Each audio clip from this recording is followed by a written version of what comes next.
明天这场比赛，我会让你知道什么叫做残忍。建议你提前给自己叫好救护车吧。您这群不知好歹的中国猴子！黑人老外竟嚣张地来到中国发起挑战，在发布会上公然喊话要以一敌十，挑战所有中国选手。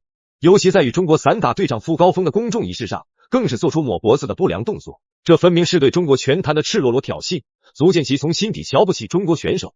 在他眼中，傅高峰一直是散打型选手，地面技术不堪一击。而对于这场综合格斗规则下的比赛，黑人选手信心满满，认定傅高峰这种擅长站立格斗的选手，一旦进入地面便会被他暴揍。不过，傅高峰并未在发布会上与对手多费口舌，只是霸气回应要让他在擂台上感受中国功夫的魅力。经常观看拳击比赛的观众都知道，傅高峰作为国内早期散打领军人物，在国内征战许久，给大家留下了深刻印象。其战术打法极为给力，就连曾获59连胜的死神方便都曾败在他手下，更别提眼前这个嚣张的黑人选手了。小编相信傅高峰一定有自己的战术安排。为了让更多中国拳迷看到这场精彩比赛，希望各位兄弟长按点赞。小编在此祝大家早日赚到100万。镜头切换，来到今天的比赛现场。身穿红色短裤的是中国选手傅高峰，对手则是赛前嚣张挑衅的小黑子恩扎巴。主场作战的傅高峰开局霸气十足，直接占据擂台中央位置，不断压制黑人选手。而这黑人选手目的明确，赛前就声称要在地面结束战斗，给傅高峰点颜色瞧瞧。然而让他意想不到的是，傅高峰虽在站立散打界声名远扬，但地面技术也有了飞速提升。一个挑战吧。来看一下纸面数据，两个人在身高上，傅高峰178公分，对手恩扎巴186公分，8公分的优势。臂展恩扎巴是201公分，这个惊人的臂展。对啊，长了13公分。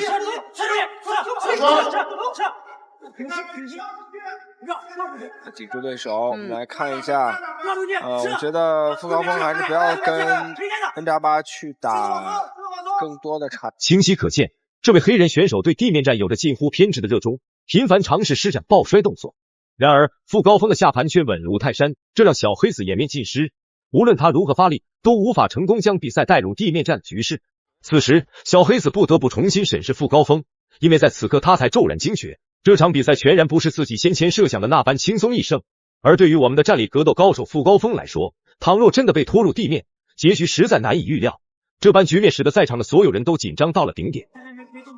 这个时候我们的中国队长傅高峰不要着急。是的。好，齐正了。老齐正位。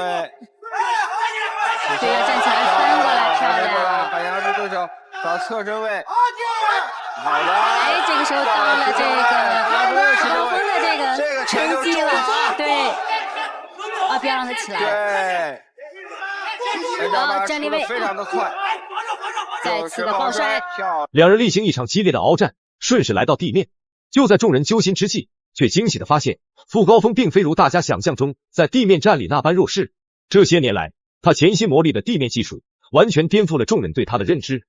而小黑子那向来引以为傲的地面技术未能施展，反倒是中国选手傅高峰占据上风。抢占先机的傅高峰瞄准小黑子防守的漏洞，奋力挥动重拳，全力进行重击。出来之后又来到拿背的位置，可以锤击啊！起来，都站起来。对。You're gonna try your best. Understand? Okay? You're gonna do your best. Otherwise, I'm gonna disqualify. I'm serious. 你都重全力一点，都认真一点。这老外他又没体能了。然后回来，现在回到比赛当中了。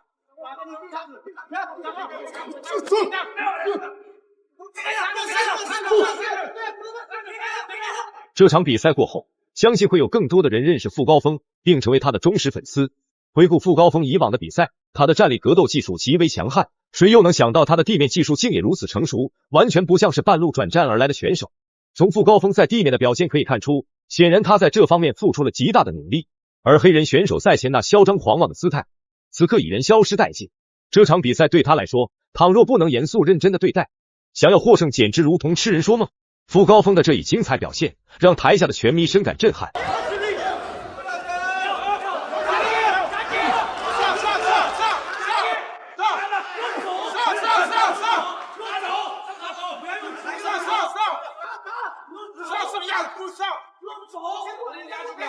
恩扎巴。对，傅高峰还是要放他起来。对。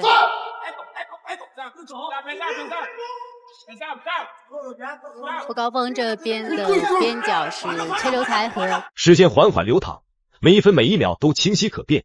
此时的傅高峰已然彻底掌控了擂台的节奏，不管是站立式的焦灼缠斗，还是地面上的激烈角逐，他都能够应对自如，展现出十足的掌控力。这场比赛对于他而言，似乎全然没有压力。回想赛前黑人选手的嘲讽与挑衅，此刻看来是如此荒谬可笑。实力不济却又嚣张跋扈，无疑是自食其果。折倒，把头抽出来。对，这个位置虽然是圈住了脖颈啊，但是应该没有太大的问题。好，还有10秒钟。这个位置看看傅高峰能不能抓紧时间去抠头啊！果然比赛以这样的。现在终于迎来了第2回合，回合刚刚开始，两位选手先在站立状态进行了短暂的对峙。可以想象，经过首回合的初步试探，黑人选手此时大致了解了傅高峰的实力，也对自己的处境有了更为明确的认识。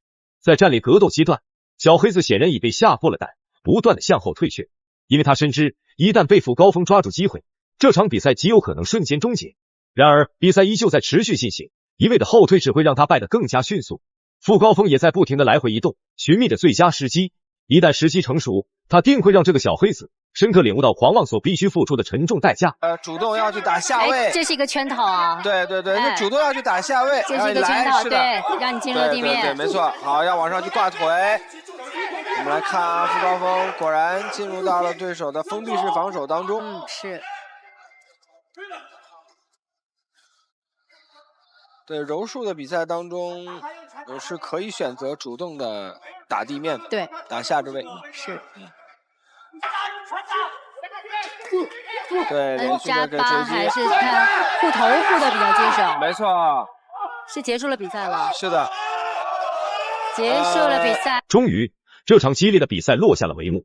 黑人选手在前2个回合中遭到了傅高峰的全面压制。经过与团队商议后，他选择了投降认输，因为他明白继续打下去这场比赛不但毫无意义，还会让自己的身体遭受更大的伤害。